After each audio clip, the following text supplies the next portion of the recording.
"There's nothing under the bed," Tommy whispered to himself, terrified. "There's nothing under the bed." But he didn't believe it. The moonlight poured in through the window in his bedroom, making shadows dance and take scary shapes on the walls. Some looked like wolves, some looked like snakes, some looked like hands with long sharp claws, reaching for him. "It's just a shadow," he whispered. "It's just the shadow of the tree outside." He closed his eyes tight and pulled the covers up as far as they would go. Under the covers, he was safe. Everyone knows that nothing can get through the blanket on a little boy's bed. As long as he stayed completely covered, nothing can get him. But nothing was under the bed. The wind howled and a tree branch scratched at the window. Tommy shivered and tried to close his eyes even tighter. He knew he had to stop whispering. It could hear him. "There's nothing under the bed," he thought to himself. "If I pretend I'm asleep, it'll go away. Everyone knows that nothing would try to get a boy who's already asleep. It wanted boys to be awake when it ate them. It wanted to hear the screams." He tried faking a snore, but he decided it seemed too obvious. Everyone knows that only dads snore. So he shifted about until he was comfortable, keeping the covers pulled tight. And he did this to the best to pretend that he was asleep. Crack. "It's just the house settling," he thought. But he still didn't believe it. The sound hadn't come from the walls. It came from below. From the floor. There's nothing under the bed. There's nothing under the bed. There's nothing under the bed.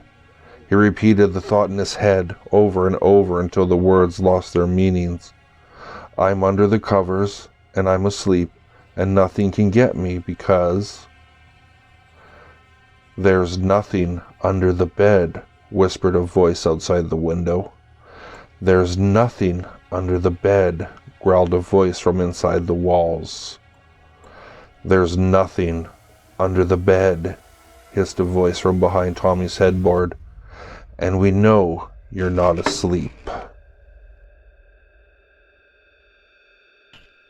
You awake with a high-pitched ringing in your ears. Gradually the sound becomes softer, like the humming from your refrigerator, and eventually it stops completely. Even after a peaceful night's rest, your eyes are not ready to open. But you find no reason not to open them. Your instincts urge you to keep them closed. The fluorescent lights blind you as your eyes are adjusting to the brightness. You are in a perfectly square white room with one door.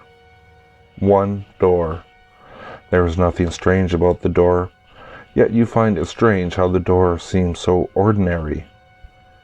You are now sitting up in your own bed in an unfamiliar room. You are not surprised. You don't know why, but you're not surprised. Your gut is telling you to go back to sleep, telling you not to be so curious, telling you not to. Too late. You notice an elderly man, possibly in his late 70s, sitting in the corner of the room. He's wearing a cheap brown suit and a pair of sunglasses. There are several pieces of cardboard signs resting on his lap. He opens his mouth and begins to speak, but he makes no sound. After a few moments, his lips stop moving and he grins. He grins. It reminds you of the smile of a mischievous little boy, stealing toys from his siblings. The man lifts up the first sign. It's written by hand. "Hello, my name is Michael. Do not be afraid of me. I will not hurt you." He continues to smile, showing his decaying teeth. He switches to the second sign. "I will grant you 3 wishes if you want them. Any information I reveal will count as a wish. I will not hurt you." He waits. You nod your head. He switches to the third sign. "If you use up all 3 wishes, I will give you another 3. But once you start to use the next set of wishes, you will have to give me something valuable. I will not hurt you." You immediately want to know, tell me why I'm in this room? Before your lips begin to produce any sound, his mouth begins to move. You notice his crooked yellow teeth. It keeps moving as though he's talking, yet he makes no sound. You feel somewhat frustrated and cheated by the mute man. You get up and walk towards the plain white door. The man gets up slowly. Feeling for the corners of the bed, he crawls under it. It is obvious that he cannot see.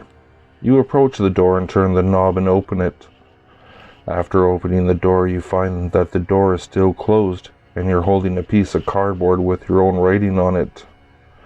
You read it. You have one wish left. Don't open the door.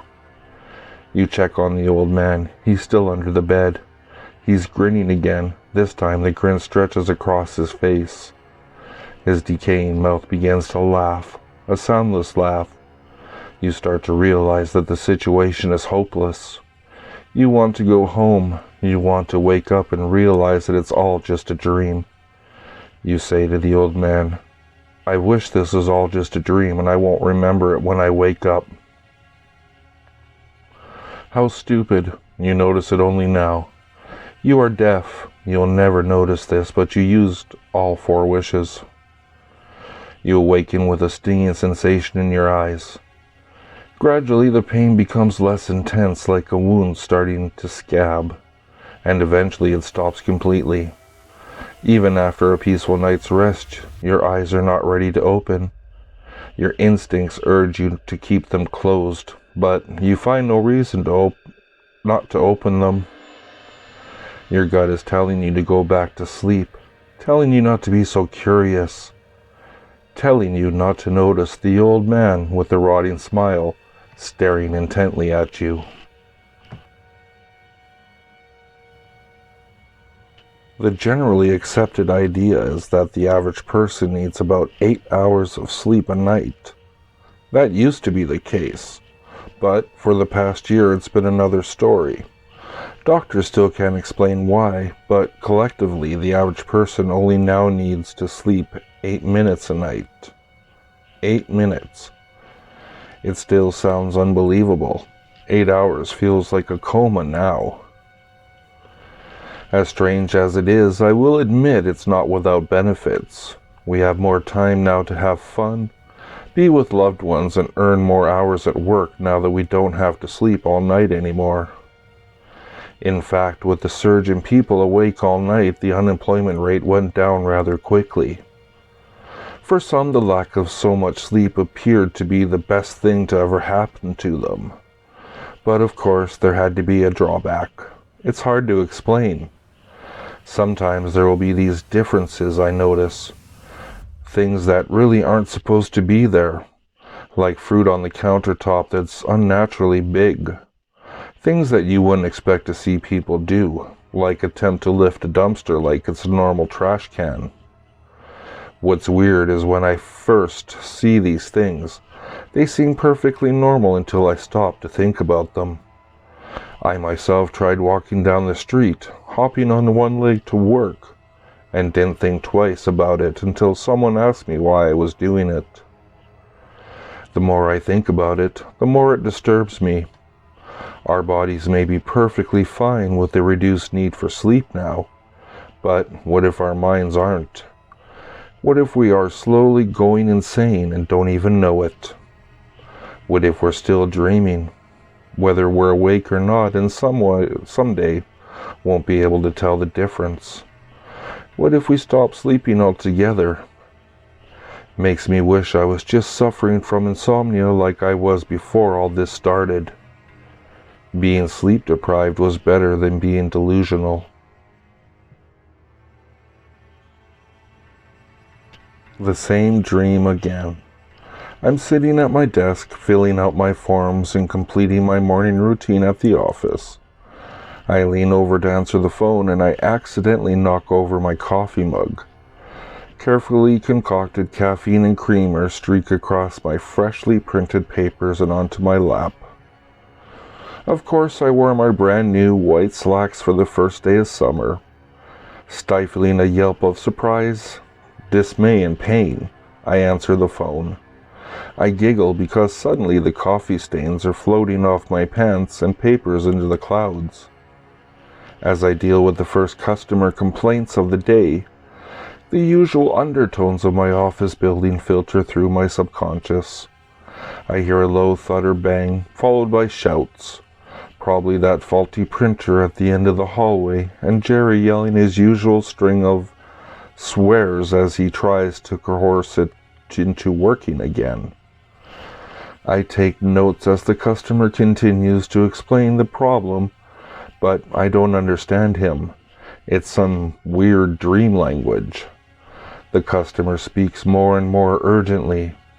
I draw doodles, and when I look up, I see people running, and right behind them is a black shadow reaching out and tearing through them with no remorse. Before my dream mind can react, the shadow punches a hole through my chest, tearing my heart out. I look down and see the perfect red wound gushing blood onto my pants. I snap awake in my bed, gasping like a fish out of water. Always the same stupid dream, because I'm so nervous about this oncoming promotion. I'm sure I will be getting any day now. If they don't select me, I'm sure it'll crush me. The dream seems to go longer and longer and becomes more real every couple of nights. But hopefully they will stop after today, because today is the day that I'll find out if my boss has chosen me. I get ready for my day and I pick those white slacks for luck. I catch the train to work and start my day. The phone rings and I nudge my coffee cup, but I avoid spilling it this time. I chuckle, déjà vu. I answer the phone and begin my day. Almost unconsciously, I'm aware of a strange bang in the background and shouting. It doesn't click right away. I look up from my paperwork to see people running, and 3 figures dressed in black wielding large guns. They're mowing people down without remorse, without slowing down. One swings his weapon to me and fires into my chest. I laugh as I look down and see the hole. This same dream again. I'm going to wake up any second now. I must have fallen asleep on the train, on my way to work. Oh God, why am I not waking up? I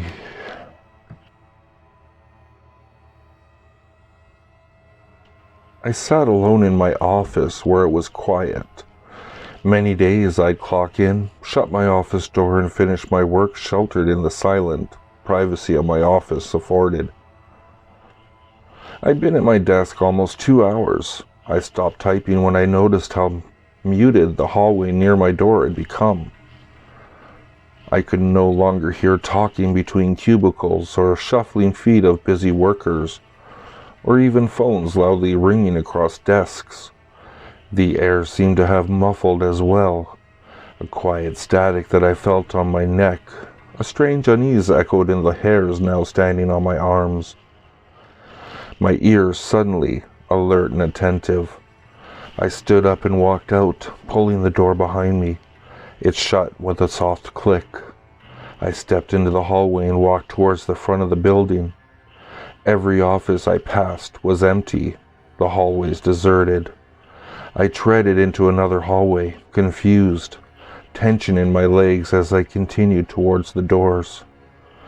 Rather than process my confusion, I had one thought. Inexplicably, I need to leave. This urge came when I had stopped typing. An impulse telling me that something was off.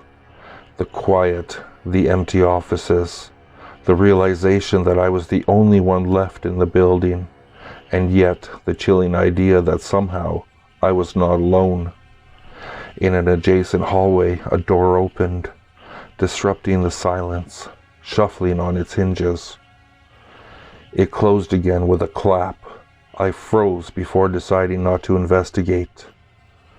I walked quickly towards the entrance of the building. I heard footsteps, then perhaps 10 feet behind.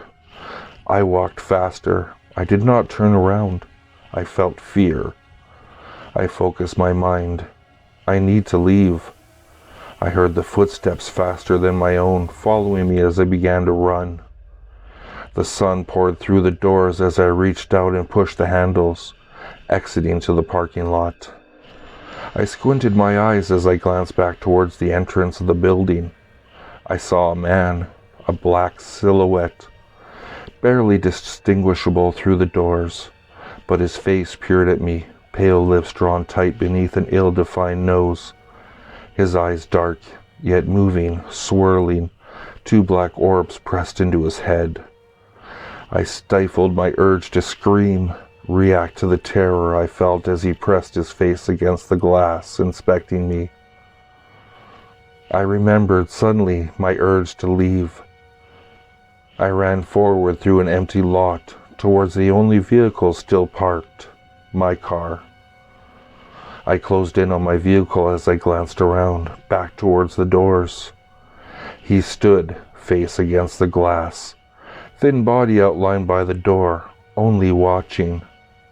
His gaze shook me. I stopped focusing. My mind churned, agitated by confusion, working to understand what this man was, or where my co-workers have gone, or why I had left my car keys inside my office. If you like what you heard, please like, subscribe, and share with your friends. If you'd like to, you can follow me at Twitter. The handle is @FuzzyPantaloons, and I'll see you all next time.